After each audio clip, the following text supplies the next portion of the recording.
Okay, that is the soundboard. Okay, now up here in the back of the LCD is the 4 wires for the speaker wires. That's for that 4-pin speaker wire. They go to the speakers in the top box. Let me plug it back in. Okay, I'm trying to do this behind it.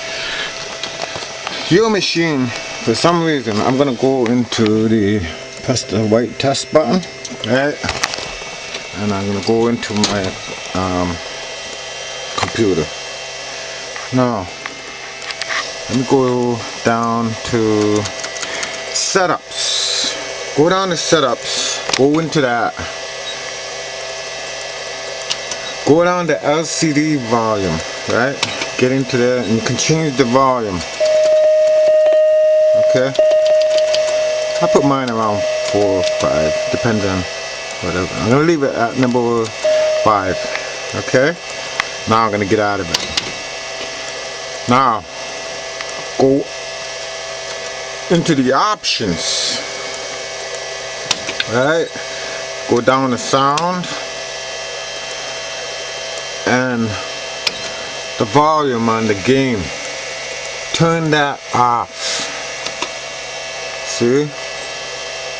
Go all the way up to no sound. Save that.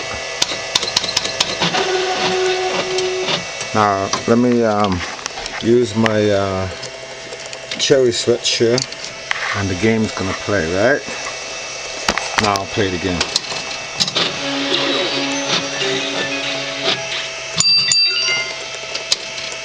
You hear it? I got sounds. I turned off the game. Okay? The game, I turned off the MPU sounds, but I have the LCD sounds on. Okay?